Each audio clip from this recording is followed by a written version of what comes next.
What's up, West Coast? So I've been thinking a lot about writing a memoir, but I am not much of a writer. And as far as memoirs go, a big part of it for me right now would be V-Bar St. Mark's. I apparently am not the only person who's had this idea. One of my other managers wanted to title it The View from St. Mark's. I really think it's a great title because we do have a fantastic view. Oh, the things we have seen. Plenty of crazy stories, from the time they opened up until now. I should write them down and be part of a chapter in the memoir. There was the homeless woman that they wouldn't let come in to use the bathroom, so she went down the street and found an empty container, did a business, if you know what I mean, then chucked it through our open window onto the customers. Onto customers!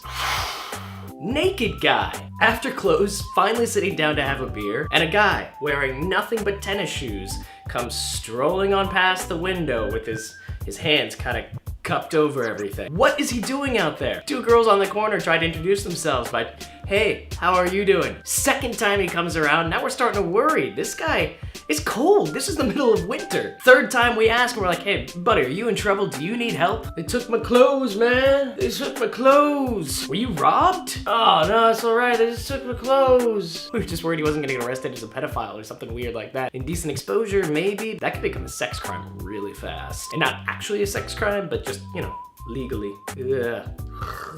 What are you gonna do? Then there was the girl that has come in a couple of times, and when she gets a little bit too much to drink, she has a mating call. It's the sound of a Wookiee.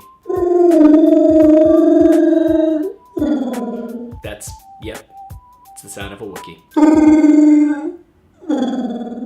First time I got thrown into the deep end on the bar, I was bar backing, had just started serving, and we have a problem. Why you cutting me off, man? Why you cutting me off? I'm a gangster. I'm from LA. Step to me. I'm a gangster. Bartender grabs him by the shoulder, gently walks him outside, says, yeah, you're right. You can beat me up. You're right, you can beat me up. No big deal. You're a gangster. I'm so sorry. I'm just not serving you anymore tonight. This guy goes, oh, I could beat you up. Takes one swing. Bartender gets out of the way. Takes another swing. Bartender gets out of the way. And now none of this is actually true for legal purposes. The guy goes to push our bartender, and our bartender gives him what we've labeled the Irish nod and lays the guy flat out with a headbutt. Of course, while all this going on, half the bar says, there's a fight going on outside, and runs to the window. So the other half of the bar says, bar's empty, and runs to the bar. This guy is outside, laying flat on the ice, and our bartender thinks, I killed him. But he wakes up and goes, you knocked me out, man.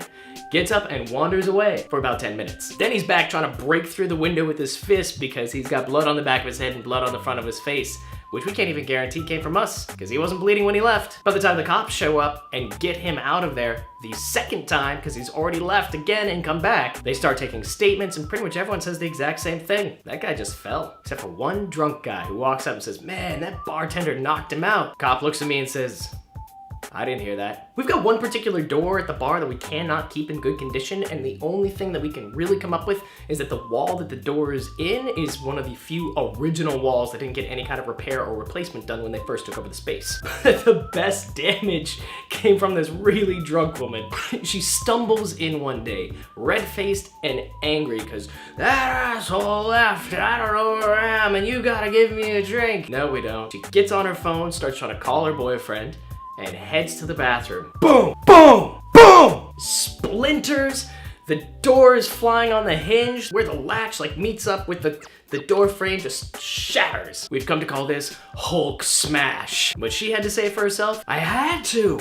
The door, I had to. You didn't have to. And of course the biggie that happened hours before I started work, the story of the dead hooker. Of course she wasn't actually dead, and she might have only actually been a hooker. No guarantees here for legal purposes. Apparently got a little bit too drunk, and they didn't notice this until they found her masturbating publicly. Then when they tried to get her to leave, she kind of passed out to the point where they could not bring her back to consciousness. I mean, what do? You roll a dead hooker out the window and say it's not your fault? Put her in a mattress? Drop her in the East River. You can do that in New York. But no, you call the paramedics and they come and say, probably drugs, and get rid of her for you. All of these are great stories, and all of these are something I feel need to be written down. They're at least a chapter in a memoir. The rest of my life might not be memoir worthy, but I feel like I've got some good stuff now. And even if it just stayed with V-Bar, if it was just The View from St. Mark's, put it up on our shelves, let people read it when they come in. They can read about how I took shots with David Cross, and how another bartender, because it was last call, kicked out John Hamm from Mad Men. Ugh.